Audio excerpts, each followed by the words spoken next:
Untuk memahami proses produksi telur, mari kita lihat beberapa organ reproduksi wanita atau alat kelamin wanita. Ini adalah uterus atau rahim, tuba falopi,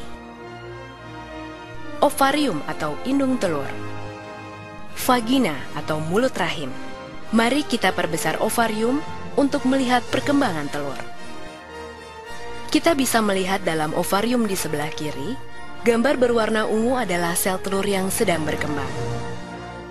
Semenjak dilahirkan, seluruh sel telur yang dimiliki wanita tersimpan di dalam ovarium dalam keadaan tak berkembang.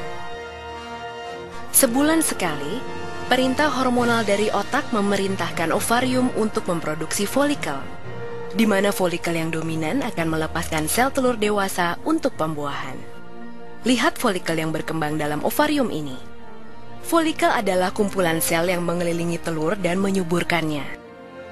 Pada masa ini, selaput rongga rahim menebal untuk persiapan pertumbuhan sel telur yang telah dibuahi untuk menjadi janin atau jabang bayi. Selain itu, ovarium menghasilkan hormon estrogen dan hormon progesteron. Bila kadar estrogen mencapai puncaknya, maka hormon ini akan memberi umpan balik ke kelenjar di otak untuk melepaskan atau menyetop LH. Untuk menyiapkan telur untuk pembuahan, FSH mulai membagi materi genetiknya. Ini tanda dimulainya siklus reproduksi.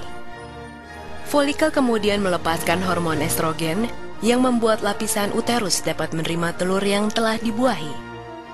Dalam perjalanannya menuju uterus, ada dua hal yang dapat terjadi pada telur: dibuahi oleh sperma atau tidak. Jika terbuahi, biasanya terjadi di tuba falopi. Dari situ telur menuju uterus dan tertanam dalam dinding lapisan uterus untuk menyuburkan dirinya. Jika telur tidak dibuahi dalam waktu 24 jam setelah keluar dari ovarium, ia berhenti berkembang dan hancur sebelum mencapai uterus. Sebagai gantinya, uterus mengeluarkan lapisannya dalam bentuk menstruasi selama 4-5 hari. Siklus reproduksi. Siklus reproduksi berkisar antara 21 hingga 40 hari. Hanya sekitar 10 hingga 15% wanita yang memiliki siklus 28 hari. Menghitung siklus reproduksi dapat dilakukan dengan membuat catatan pada kalender. Dengan demikian, masa subur dapat diketahui. Hal ini sangat berguna untuk menentukan kapan masa subur dan ovulasi terjadi.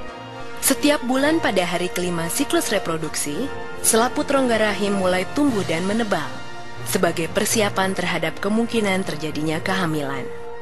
Pada sekitar hari ke-14, terjadi proses pelepasan telur dari ovarium atau ovulasi. Sel telur ini masuk ke dalam salah satu saluran falopi.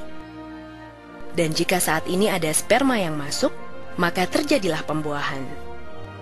Jika terjadi pembuahan, sel telur yang telah dibuahi akan masuk ke rahim dan tumbuh menjadi janin.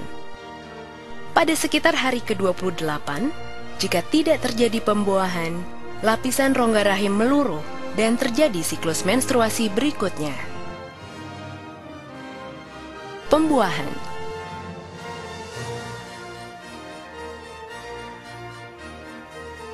Jutaan sperma dilepaskan dalam satu kali ejakulasi saat puncak senggama.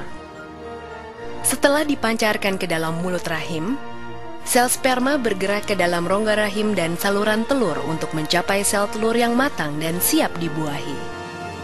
Dari jutaan sperma yang dipancarkan, hanya beberapa yang dapat bertahan hidup mencapai indung telur, dan hanya satu yang akan bertahan hidup mencapai indung telur. Sperma kemudian mempenetrasi dinding sel telur, kemudian mengkombinasikan materi genetiknya dengan sel telur dalam proses yang disebut pembuahan. Kehamilan. 3 bulan pertama kehamilan terjadi selama 14 minggu dari 40 minggu masa kehamilan. Pada masa ini wanita mengalami berbagai perubahan emosi yang dikarenakan perubahan hormon pada tubuhnya. Dan pada saat ini pula sering terasa mual-mual pada pagi ataupun malam hari. Pada minggu pertama, hampir seluruh organ internal janin telah terbentuk. Janin mulai mengepal, bahkan sudah dapat sedikit bergerak. 3 bulan kedua, minggu ke-15 sampai minggu ke-27 kehamilan, wanita mulai mengalami gejala sesak nafas. Pertumbuhan janin di perut mulai terlihat. Muncul kerut dikarenakan membesarnya kandungan. Pertumbuhan janin terjadi paling cepat di minggu ini. Tangan dan kaki janin berkembang semakin kuat. Gerakan janin semakin dapat dirasakan ibu yang mengandung. Walau organ janin telah hampir terbentuk, paru-parunya masih harus berkembang. Janin bertambah besar dan berat. Pada 3 minggu terakhir, minggu ke-28 sampai 40, bayi dan paru-parunya terus berkembang.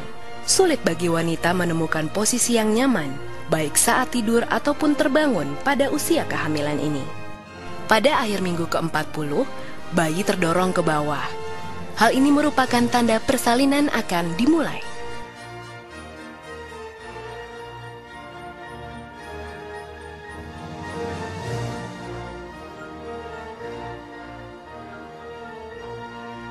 Kelahiran.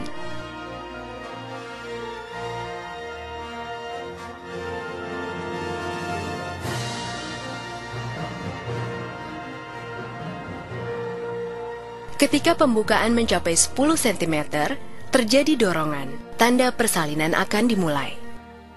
Bayi memulai perjalanan melalui saluran rahim. Saat kepala bayi mulai berputar, ia dapat saja terluka ketika menuju ke bawah saluran rahim yang sempit pembukaannya.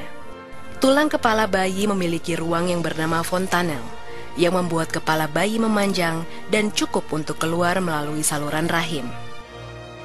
Kepala dan pundak bayi disangga, sementara bagian tubuh lainnya keluar dengan mudah. Ketika keluar, kepala bayi secara otomatis kembali ke ukuran normalnya. Keluarga bahagia yang telah melaksanakan program keluarga berencana ini nampak riang gembira. Penantian panjang selesai sudah. Berharap bayi mereka kelak kan menjadi